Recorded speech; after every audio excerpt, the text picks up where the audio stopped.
Let's cut to the chase. Starting from zero feels impossible. No money, no connections, no roadmap. But by 21, I went from making $42 a month in Nigeria to building 2 companies that sold for $128 million. And here's the thing, it wasn't luck. So in this video, I'm going to break down these 5 stages every entrepreneur must go through for you to get to the dream mark, $1 million. Now, these aren't theories. As you can see, I've highlighted all the processes. So if you stick around till the end of this video, I will show you how you can change your life forever. And I will even reveal the single biggest mistake I made that almost cost me everything. So now let's dive into it. Stage 1, this is the hustle stage. This is where the journey begins. You're broke, overwhelmed, and probably doubting yourself. You see, I've been there. When I was 14, I was hustling, selling anything I could to make a few bucks. Back then, I had no choice, but here's the truth. In this stage, the goal isn't to become rich.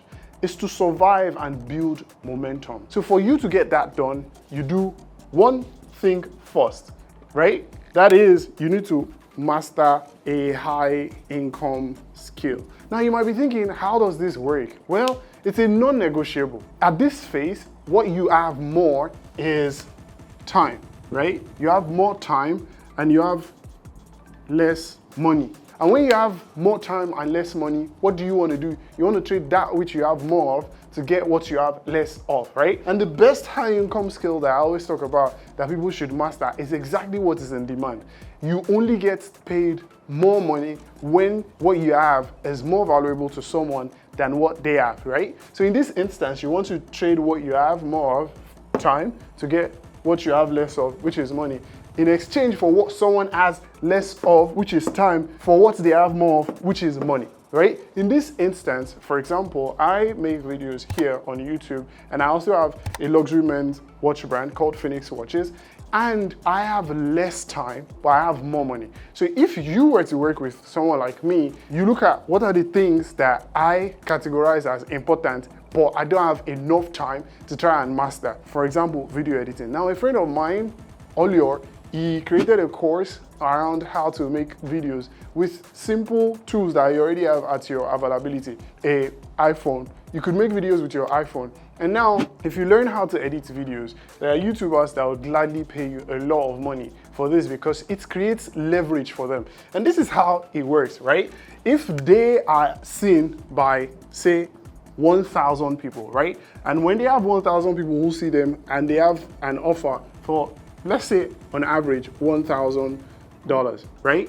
Now, if they create a video that gets seen by just 1,000 people, but 1,000 of those people that see them convert into like 10 sales, right? Now, that single video that you made for them just made them $10,000. By doing this, you help them create leverage, but you do that because you've mastered something, a high income skill that helps them create this. So suddenly the time that you have, you've spent it to master something that is very, very important and is highly in demand. And now you can charge money for this. And the craziest part is because these people are at a point where they have more money, they are willing to spend more money to get the thing that you have, which is the skill, because they are not going to spend their hours to acquire this skill set. And that is where it is very, very important for you to get this. High income skills, either copywriting, graphics design, coding, or sales, you need to focus on learning that skill that people are willing to pay for, right? When I first started, I became obsessed with marketing and understanding how to sell and how to build brands, right? That skill opened every door for me. Now, the second thing you might be thinking is, well, now I've told you, yes, you could learn skills, but how exactly can you acquire these skills? What you need to do is to leverage free resources, right? Now, I'm just going to wipe this up real quick.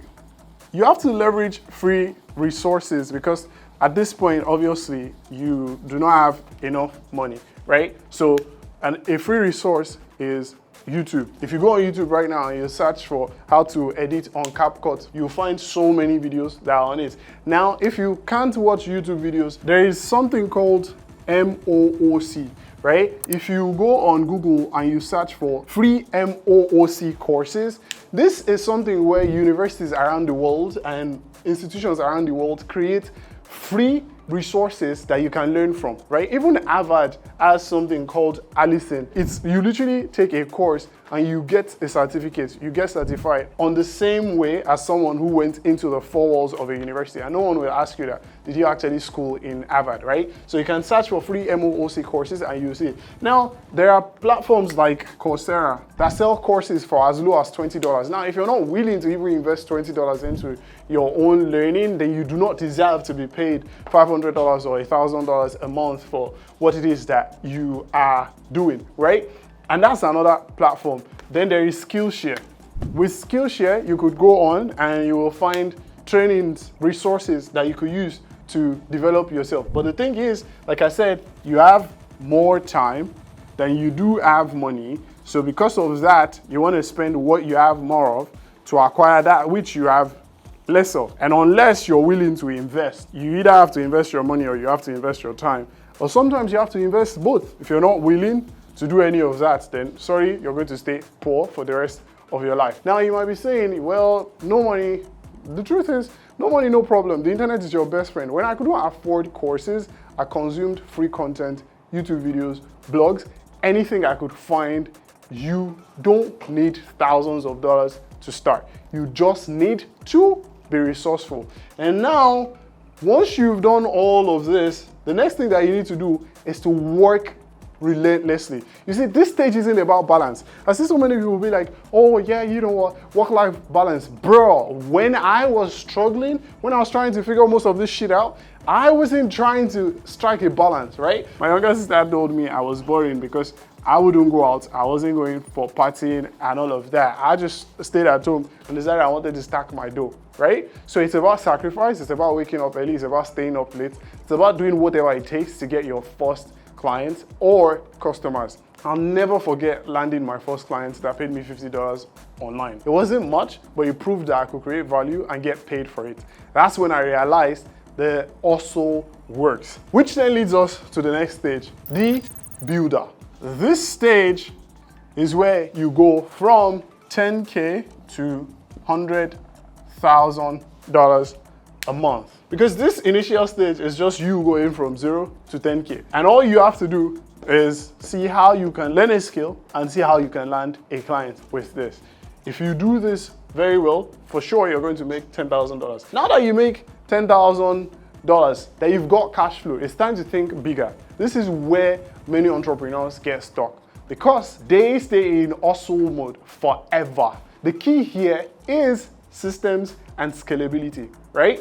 So the first thing you must understand here is that you need to build a real business. At this point, you're no longer freelancing, right? You're creating a brand. You're creating a system and a process that can operate without you. But you know the craziest part? Most people say, oh, I'm scaling at 10K. You're not scaling shit at 10K. You are trying to find market compatibility at 10K, right?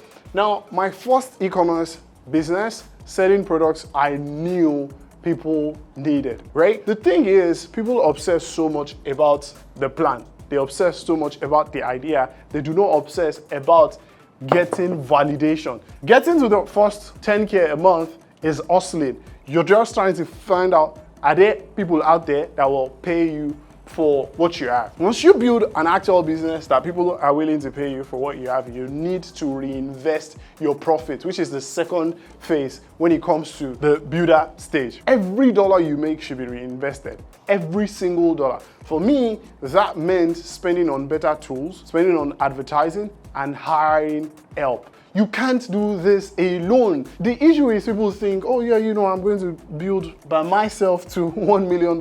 I see people be like, oh, solopreneurship and all of this. Bro, what you forget is the fact that 1% of people who attempt this thing win, and the 99% do not get anywhere. Like trying to build a real business by yourself to $1 million is not possible, right?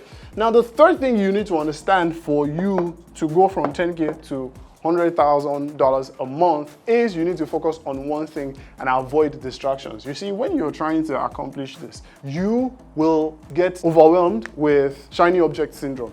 You're seeing someone who is doing OnlyFans management that is telling you they're making $100,000 a month. You see someone that is doing email marketing that is telling you they're making $100,000 a month. You see people who are doing different things telling you they're making $100,000 a month. You consistently compare your own initial journey to theirs. For you to get to the next 100K, what you have to do is 1, avoid distractions, 2, pick one product, one service, or one niche, and make sure you dominate it. When people think of that thing, the only person that comes to mind is you. That's when you are able to get from 10K to 100K. You see, when I launched my luxury men's watch brand, Phoenix Watches, I committed to making it the best, right? That's why we release only 400 pieces per drop.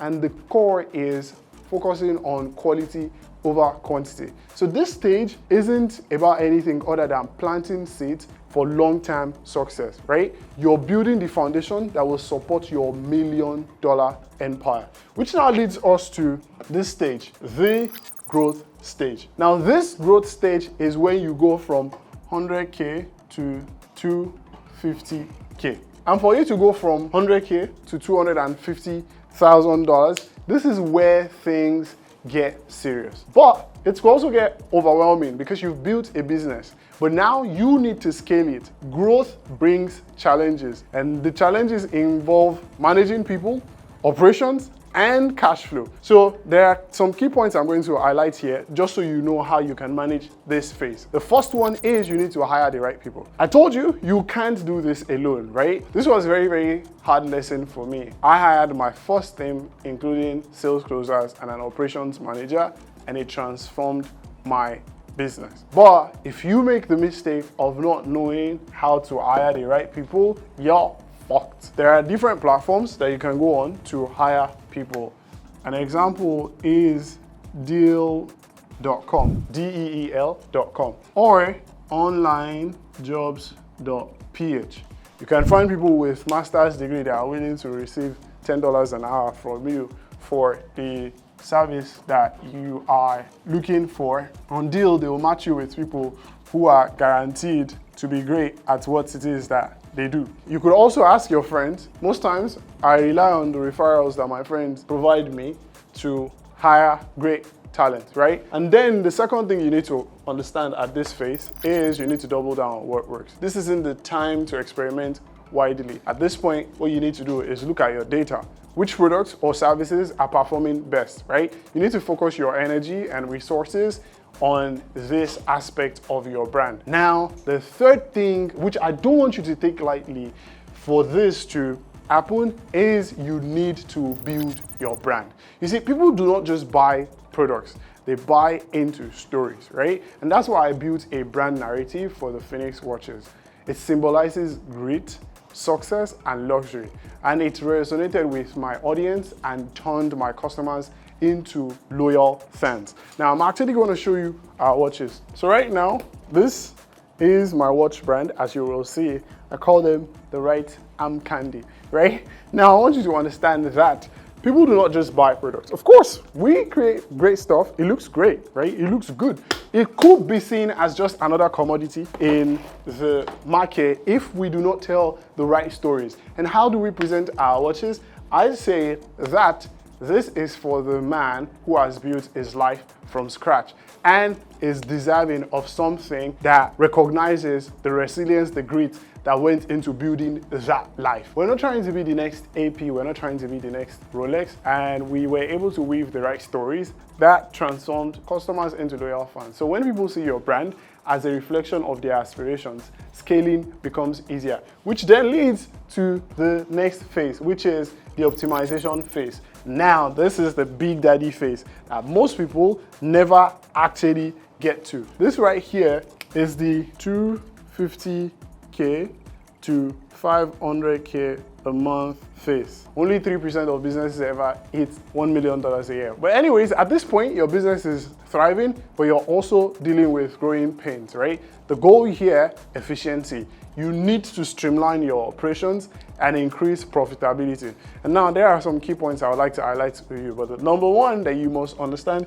is you need to automate and delegate. You see, at this point, your time is your most valuable asset. So you need to invest in systems that automate repetitive tasks and delegate responsibilities to trusted team members. This is the point where you can't afford to micromanage, right? You need to find A players, reward them for their talent, reward them for their skill set, and place them in positions where you do not want to do. I hate tech. I hate anything that has to do with like trying to use Zapier, trying to use Go High Level. No, I wouldn't do that shit. But I have someone within my business that can do that. And that helps me get back my time. And I just pay them for that service, right? Then the next thing is you need to cut what's not working, right? Not every idea or product will be a hit. There are so many times, if I tell you how many times I've launched something and it wasn't a success, you will be shocked. The moment I say, oh shit, I tried this thing, it wasn't successful, I'm cutting it off. There is no emotions attached, no fancy interest in something that is not gonna work. I just cut it off, right? So you can't be emotionally attached to your ideas or your product at this point.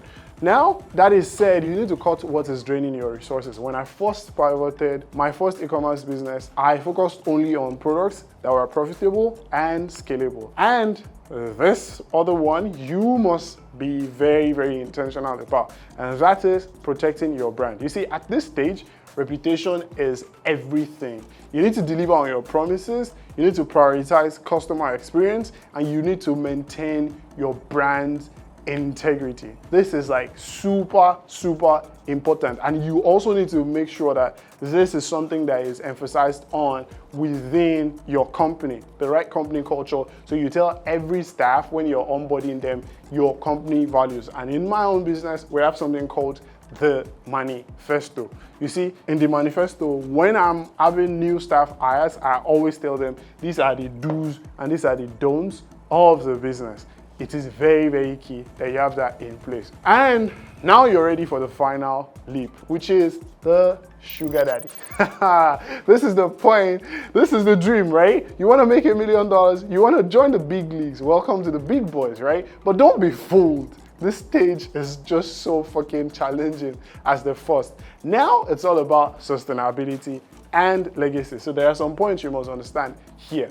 The number one is you need to think long term. So it goes away from you thinking of, oh yeah, you just want to make money, to learning how to keep it and multiply it. And I can't tell you how many fools are making millions, but they do not know what to do with it. And you know what they say, a fool and his money are soon parted, right? This is where I started thinking about legacy building businesses that would outlast me. I'm at a point with Phoenix Watches now where it's more about the legacy, right? It's more about, oh, even if I'm not here someday, I want this brand to still be in existence. And that leads to the second key point that you must understand when you get to stage 5, and that is you need to diversify. You see, you can't put all your eggs in one basket. I invested my profits into other ventures, right? Including real estate. I do rent to rent in Dubai, Airbnb, and then I also have a coaching community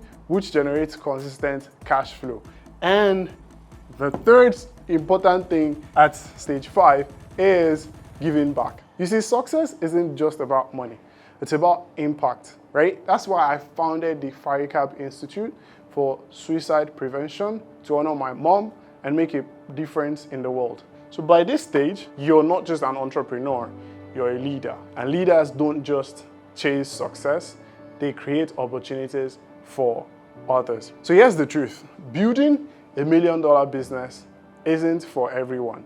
It takes grit, sacrifice, and an unshakable belief in yourself. But if you're willing to put in the work, the rewards are beyond anything you can imagine. Now you know the path. You know this. The question is, are you ready to take the first step? So if you found this video valuable, make sure to subscribe and check out my next video where I break down the exact systems I used to make $432,000 in 30 days with my brand. Check out that video here. I'll see you in the next one.